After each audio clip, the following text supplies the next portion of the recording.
Ladies and gentlemen, just before we start, can I ask you to show your appreciation to Cup of Joe?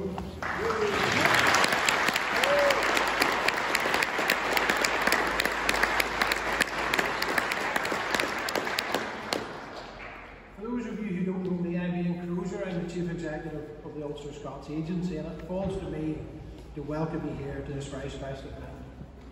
It's great to be joined by so many cultural, political and spiritual leaders from the Ulster Scots community and many friends from wider society here. We're honoured to be joined by Lord Caine, the Parliamentary Under Secretary of State at the Northern Ireland Office, the US Consul General Paul Narain, and of course our guest of honour, the US Special Envoy to Northern Ireland on Economic Affairs, Joe Caine III.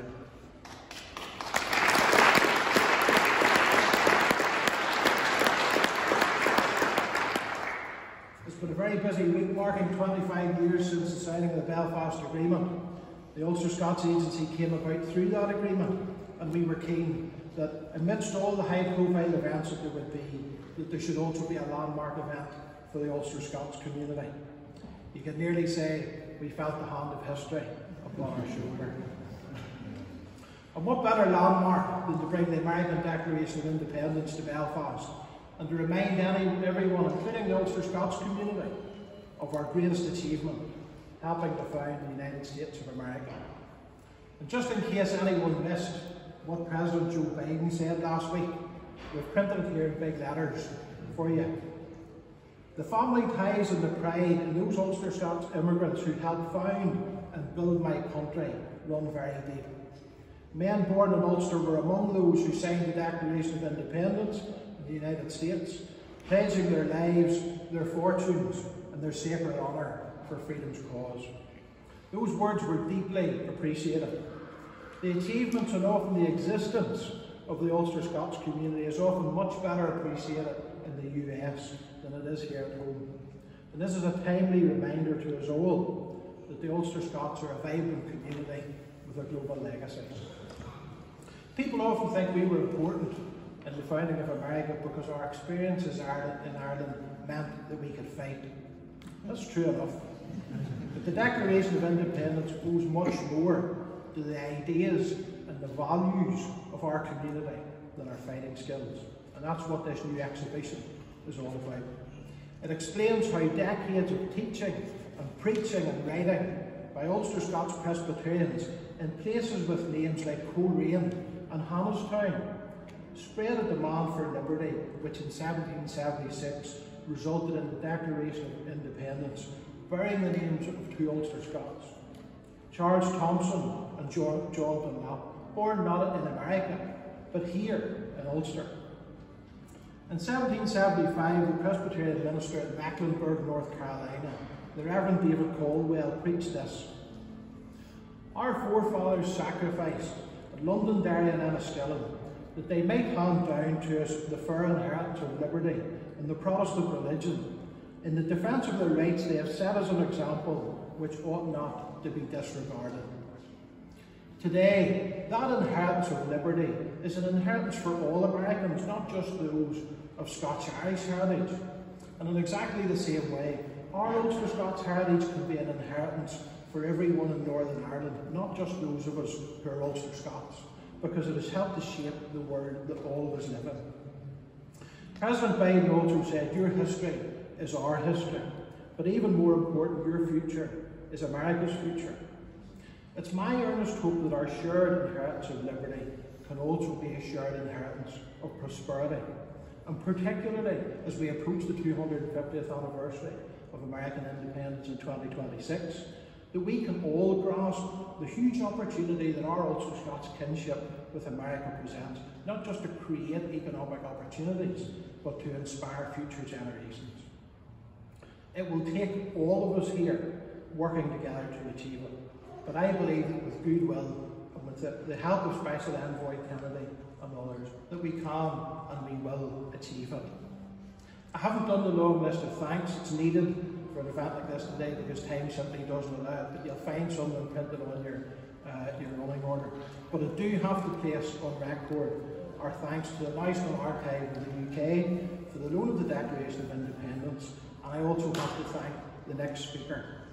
It was at a meeting nearly a year ago that I asked Lord Caine, the Parliamentary Under Secretary of State at the Northern Ireland office, for his help to bring the Declaration of Independence to Belfast. And here we are today, mission accomplished. So I'm delighted to thank you, Lord Caine, for your efforts and the efforts of your team, and to invite you to come now and to address us.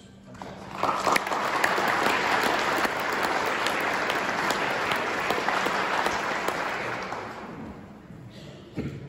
Thank you very much indeed for those kind words of introduction, and let me welcome you all today. It's a far larger audience than I ever get to speak to in Parliament. So I'd like to thank you all, and particularly to the whole of the Ulster Scots Agency team for your incredibly hard work in bringing together the exhibition today, and also to thank colleagues at the National Archives in London for facilitating this loan from their collection, and to PRONI for hosting this event today. It's also a great pleasure for me to see one or two very old friends and colleagues with whom I go back many years than probably all of us would care to remember here in Northern Ireland. I was reminded a few weeks ago of a speech that the great George Mitchell delivered on the 20th anniversary of the Belfast Agreement, when he reminded the audience that the US Constitution specifically prohibits severe and unjust punishments. I've said in the past that having to listen to a British government minister on a Thursday lunchtime probably falls within the definition of severe and unjust punishments. So on that note, I will try and keep my remarks fairly brief. But as Ian mentioned, the eyes of the world have over the past few days being on the eyes of Northern Ireland as we mark the 25th anniversary of the Belfast Agreement. First of all, with the visit of President Biden to his fine speech at Ulster University last week, and of course this week with the conference at Queen's University, culminating with a series of really fine and powerful addresses yesterday afternoon, including from our own Prime Minister Rishi Sunak. One of the themes of the past week really has been the great contribution of people from the United States to the progress that's been made here in Northern Ireland over the past quarter of a century. One thinks specifically of people like President Clinton, also President Bush, who played quite a very important role during his time in office, and special envoys such as the great George Mitchell in securing the agreement in '98, and also Mitchell Rees, who again played a very, very important role between 2003 and 2007. But it's also right that in doing this and reflecting on the very deep and special relationship between the United Kingdom and the United States, that we also remind ourselves of the huge role played by people from here in Ulster to the American story. And indeed, while the Declaration of Independence itself takes some of its inspiration from Magna Carta and the Bill of Rights, it is, as Ian rightly said, also rooted in the values and sentiments of Ulster Presbyterians. Of the 56 signatories from the then 13 colonies, at least 5 of the Irish signatories had direct family connections with Ulster.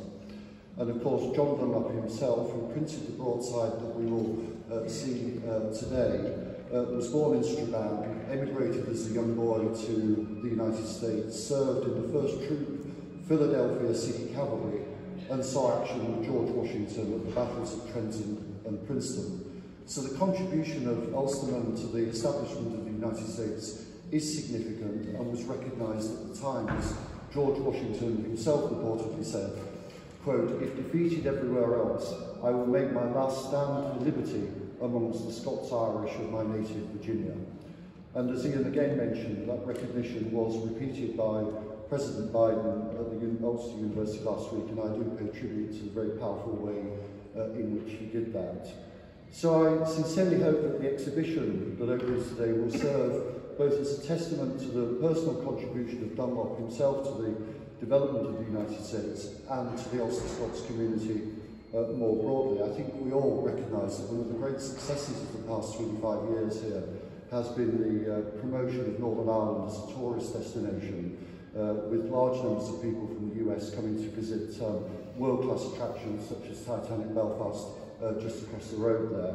And now they will have the opportunity to visit this exhibition and learn more about their Ulster Scots heritage. I'm therefore very pleased that my department, following the meeting I had with Ian a year or so ago, has been able to work closely with the Ulster Scots Agency and bring this broadside here to Northern Ireland. And for our part, the government remains committed to celebrating and promoting the rich diversity of identities and cultures here in Northern Ireland, including Ulster Scots. And that's a commitment I've given many times in Parliament, and I do so again today. It does give me tremendous pleasure to hand over to Joseph Kennedy, the President's Special Envoy to Northern Ireland. But before I do so, let me just share one anecdote. I very well remember standing alongside my then boss, the former Secretary of State, Sir Patrick Mayhew, at the Conservative Party conference in 1992 after he just delivered his conference platform speech. And while he was heading to do media, a young reporter from the Financial Times jumped out in front of him and asked the Secretary of State what he thought of the announcement earlier that day by Governor Clinton that if he became president, he would appoint a special envoy to Northern Ireland, something for which the Irish-American community had been lobbying very hard during the campaign. Well, many of you will remember Sir Patrick as being a rather sort of patrician, old-fashioned Tory, a lovely man, by the way. He rocked on his heels and pronounced rather roundly that, quote, Northern Ireland needs a special envoy like it needs a home in the head. Anyway, I am very delighted to say that my former boss and friend Sir Patrick's forebodings were completely unjustified, and that Northern Ireland has in fact been very blessed with the calibre of people who've carried out the role of special envoy over the years. And it's in that spirit that I'm sure that Joseph Kennedy will be absolutely no exception at all. And sir, you are most welcome.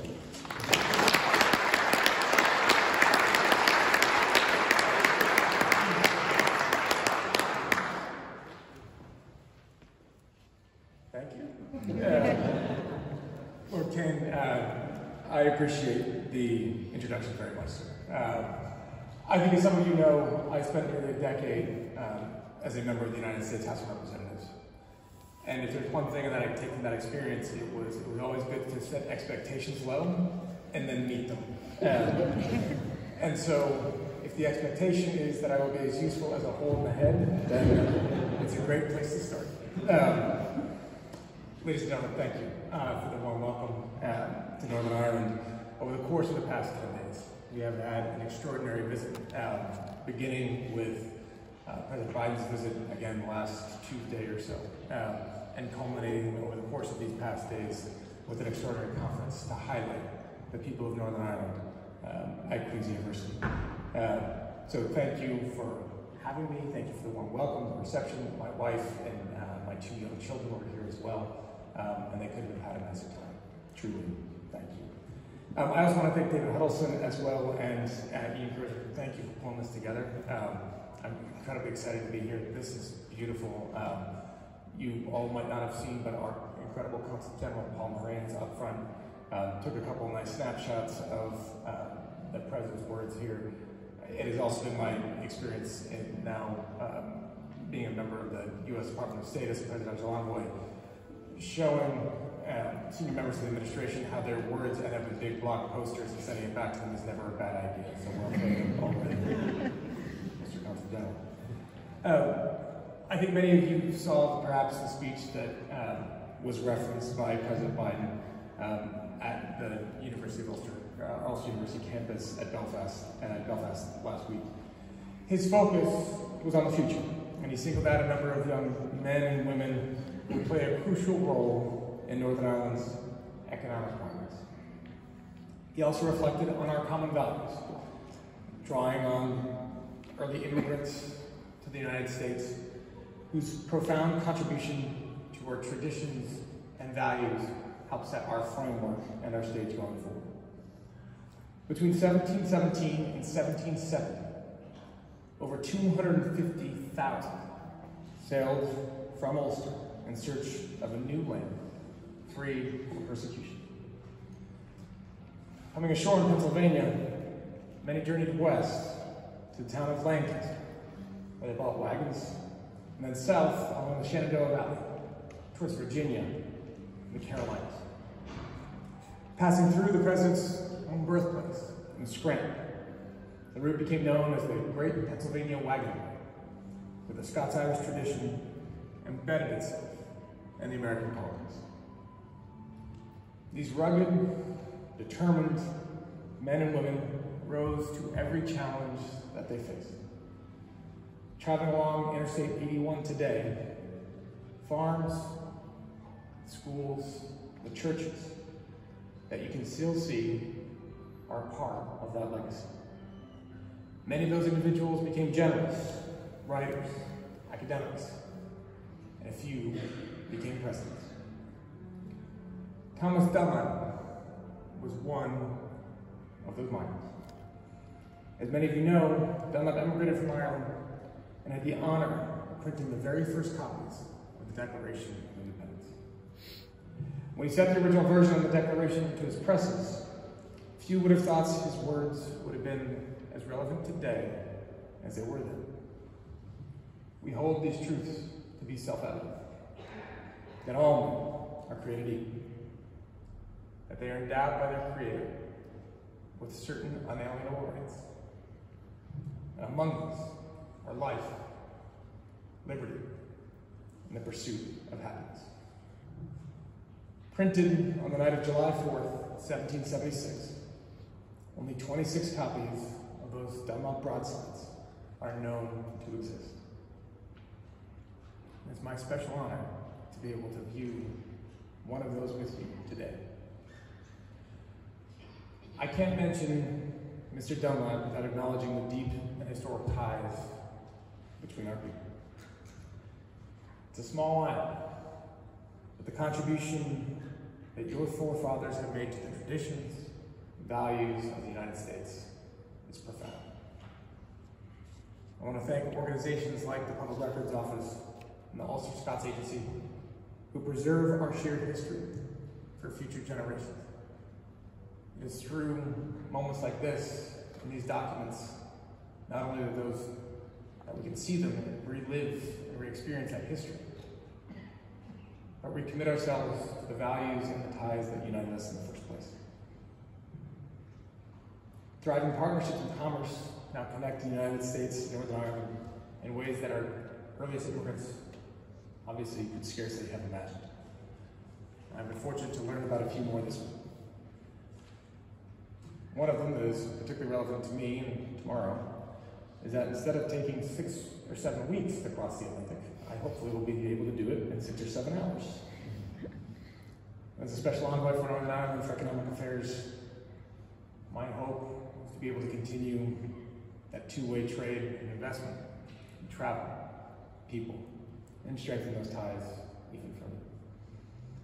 I want to thank you again for coming here today, for being able to preserve, protect, broadcast this history, for being so proud of it, for being proud of your connection to my home country, for the contribution that your forebears have made to the place that I call home. I'm grateful to you, to them, and to be able to celebrate this with all of you. Thank you so much.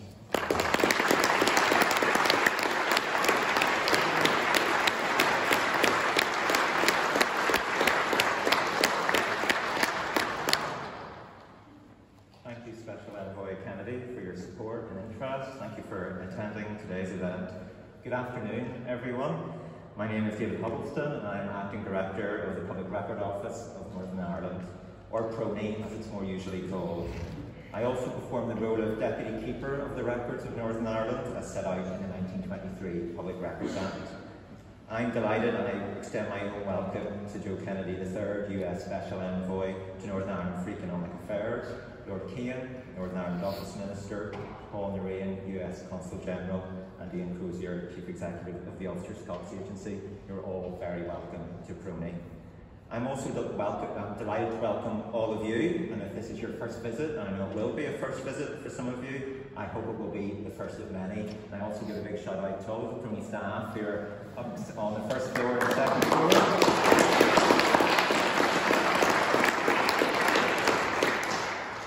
PRONI is part part of the Northern Ireland Civil Service, and we are a division of the Department for Communities. The department has responsibility for the archives and records which PRONI cares for in this building as the official archive for Northern Ireland, and which constitutes the community memory of all of our citizens. PRONI is a memory organisation, holds records that link us back to different periods and regions around the world, carrying experiences of men and women back to their home place. The documents help us to understand our past and present and can contribute positively to how we make our future. One of the priorities of the department is to maximise the public benefits from the culture, arts and heritage sectors. And today's partnership event between PRONI and the Ulster Scots Agency demonstrates how collaboration can deliver successfully. Thank you to Ian Crozier and his team at the Ulster Scots Agency.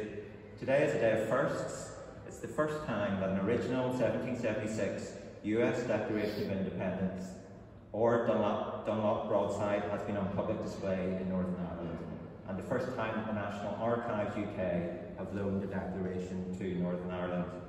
I hope the opportunity to view an original 1776 US Declaration of Independence will encourage more people to come here and visit PRONI for the first time, learn more about this historic document and its links with these shores.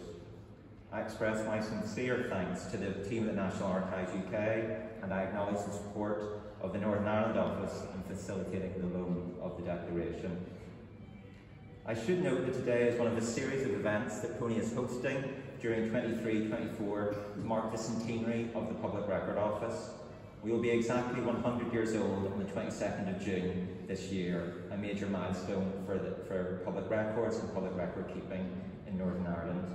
Please watch out for our socials for an announcement about a celebratory event on Thursday the 22nd of June that will showcase some of the highlights and treasures that PRONI holds, and that will be one of many events that are taking place during the rest of this centenary year.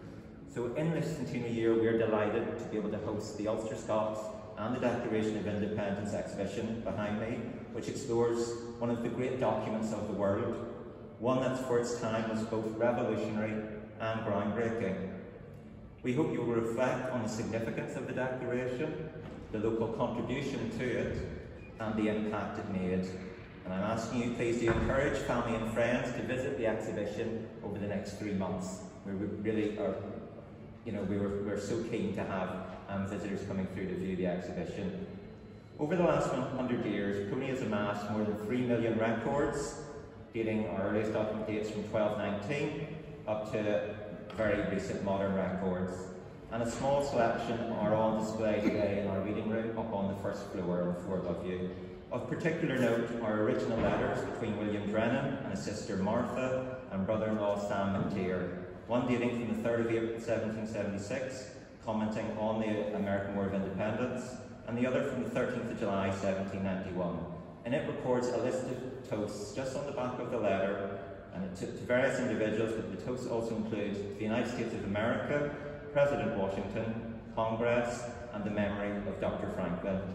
And also on display is a photograph of the printing shop associated with John Dunlop's apprenticeship in Strabane before he travelled to the US. To finish, it seems appropriate that today's launch takes place in the shadow of this John Hewitt poem, Ulster Names. And I'm just going to close by reciting the first verse. I know for people near the front it will be hard to see the whole poem, but please do take time to look at the poem.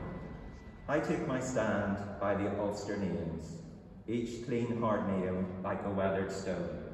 Torella, Ross Trevor, are flickering flames. The names I mean are the Moy, Malone, Strabane, Slieve Gullion, and Port Glenone. I hope the words of John Hewitt's poem resonate with you as you explore the new exhibition. Thank you very much. I'm